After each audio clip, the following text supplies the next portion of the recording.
Hello, my name is Celeste and I am an ISM student at Lone Star High School. I would like to begin by sharing a quote with you. People will forget what you said, people will forget what you do, but people will never forget how you made them feel. I feel this quote is very applicable to our lives, whether in work, school, or in a social environment, but I feel it's especially in my field because as a speech pathologist, you'll obviously be speaking with your patients and teaching them and showing them how to do certain things to achieve their goals. But in order for them to achieve success, you have to include support and constantly boost their self-esteem in order for them to believe in themselves. My mission statement is to provide children of all ages the opportunity to overcome obstacles, minor or major, in a positive, creative environment that allows them to gain the confidence to succeed and pursue their dreams through speech pathology. Okay, so communication. We watch it happen all around us. We do it on a daily basis through speaking, body language, emotions, music, writing, etc. But one of the most important, and at least the one thing we all have in common, is we have the ability to speak. We can pronounce our L's and roll our R's, and we tend to take it for granted. The throat is very intricate. Every region contributes to another and it works together to produce sound. So what does all of this have to do with speech pathology? Well, speech pathology is the evaluation and treatment of communication and swallowing disorders by SLPs. SLPs, or speech language pathologists, are the people who work to prevent, assess, diagnose, and treat speech language, social communication, cognitive communication, and swallowing disorders in children and adults. And here's just a little comic that shows how adults feel towards the picture cards that speech pathologists use during therapy. So how do you know when a child has a communication disorder? Well, you begin to notice the signs of them not understanding or responding, they don't socialize with kids around them, and they say very few words or they struggle to talk. Here's some diagrams that therapists use during therapy in order to assess their articulation points or the articulation points of vowels. I mean, if you notice and if you try it yourself, you'll see that when you say A, the sound comes from more towards the front, than whereas when you pronounce the letter U, you feel it more back here. Okay, swallowing disorders.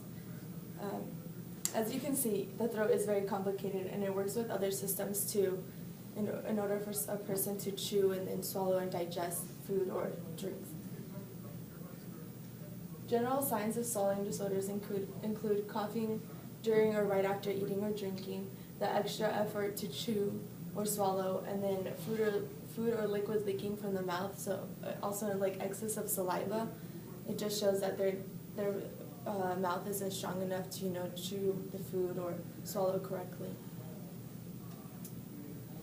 So why did I choose speech pathology?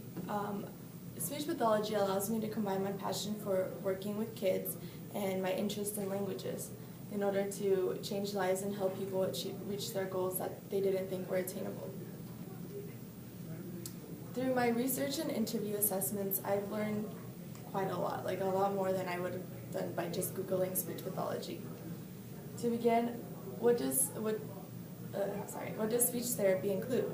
Well, therapy can last from weeks, months, or even years, up to 3 or 4 years, depending on the severity of the patient's case.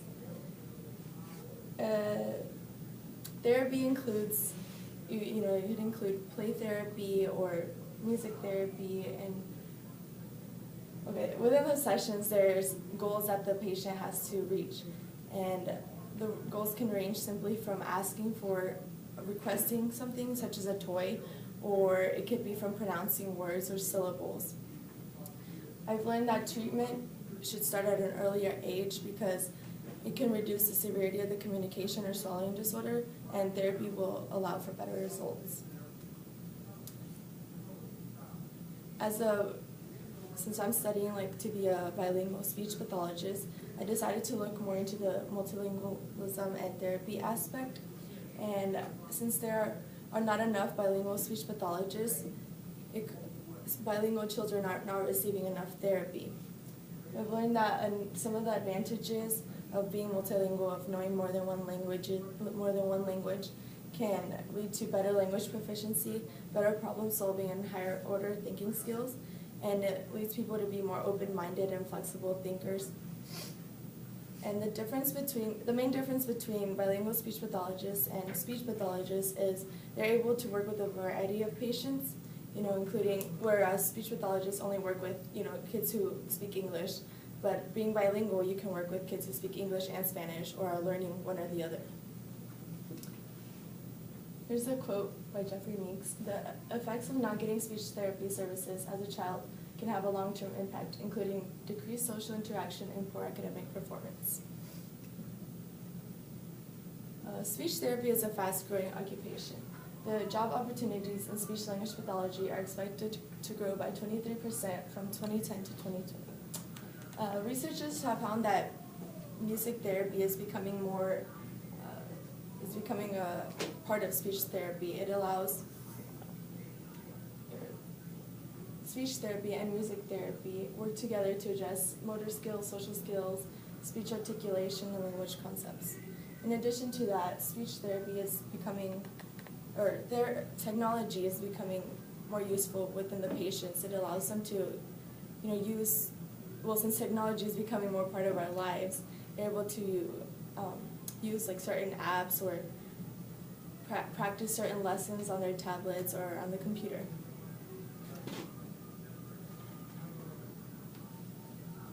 Okay, within every interview, I have asked the speech pathologists what they feel are the most important skills to have as a speech pathologist.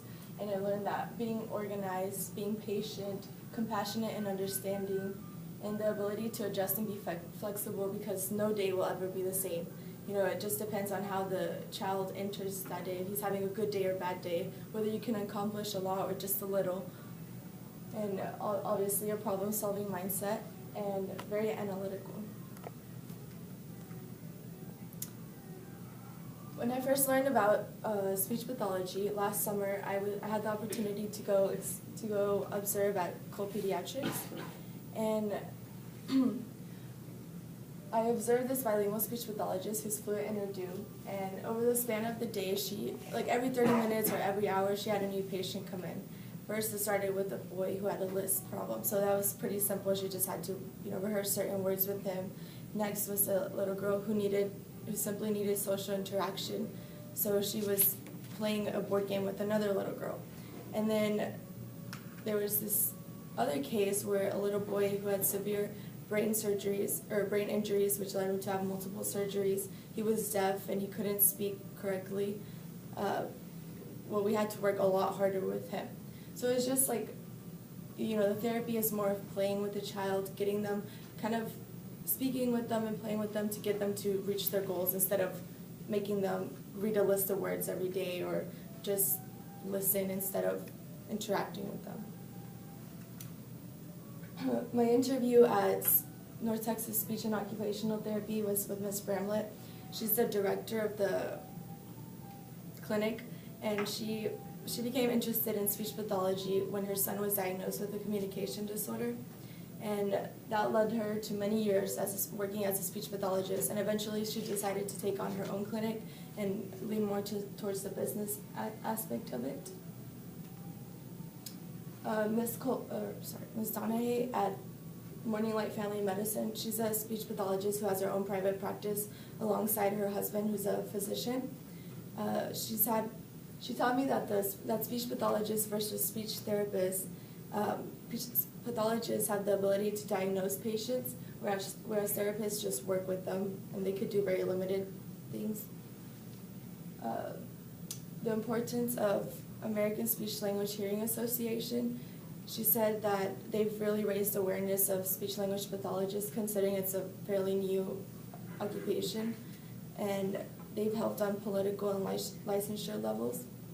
She's worked in really all areas of speech pathologists, the work environment speech pathologists can work in, and I have a diagram there that shows 44% of pathologists work in a school, 13% in a hospital, 15% at an office, etc. And she decided to go with private practice because she's able to schedule her own hours. She's able to manage the bills and insurance, and she learned doing that by working with her husband. Next, Ms. Coleman, she's she's a speech pathologist who works in home health. And home health is a healthcare services that can be given in your home for an illness or injury. And it's just as effective as care you get in the hospital or in a skilled nursing facility. Working in home health, she doesn't get to work alongside professionals and like communicate with them. So, but even though that there's many more benefits, she gets to create her own schedule. She gets to meet more people. She has a stronger interaction with the patient's family members, which obviously take a huge impact on the patient's progress. And my mentor, Mitzi Mabel, she's actually the speech pathologist on campus here at Lone Star and as well as Stafford Middle School. And she's treated in rehab centers and nursing homes. And although she gets treated more as an expert there, where she's considered a doctor, she preferred the school system because it's more convenient. You don't have to give the patients homework in a way, and better connection with teachers, so she knows how their kids are making progress within their class setting. She has a teacher schedule, so she gets summers off and weekends and all that. And she gets to watch kids make progress within classes. She also taught me about the admission review and dismissal meetings, which are meetings with students and their families to review progress and establish their goals, which are frequent throughout the semester in order to see how the student is doing, and that's how she's able to interact with the patient's family. The only downside to working in a school setting is a large caseload and the very little time you have to complete it. Okay, for my original work, first I began thinking of a software, something I can incorporate within the speech pathology office to help them look at what they're dealing with the patient, with the way their throat works and all that. But I got some feedback on it, and I learned that that would only be applicable to voicing disorders, and there's many more disorders in communication and swallowing, so it wouldn't really function that well. So I decided to go with the website instead, and through my research and experiences in the speech therapy setting, I learned that technology is becoming a daily part of our lives, and it's often used by speech pathologists. So in addition, a key factor is organization. So I decided to create a website that will demonstrate what I've learned through observations and how I can apply it to continue to pursue a career in this field. So if I ever become a speech pathologist, I'll be able to use this website to allow my patients to see their progress, and they'll be able to practice other lesson plans, and also it'll be a way to communicate with their family. Up to this point in the year, I've completed my display board, and we've finished the winter showcase, which was a success, and I found a mentor, and I also have my original work idea. So what's next? Well, I plan to accomplish all the plans necessary for my original work product and gather information from my observations, which I will use towards my product, such as lesson plans and games that they use. Also, I plan to complete my product by early April in order to test it and get feedback from other speech pathologists in the area and see if it would actually work out with patients. And just to complete my task by deadline. Any questions?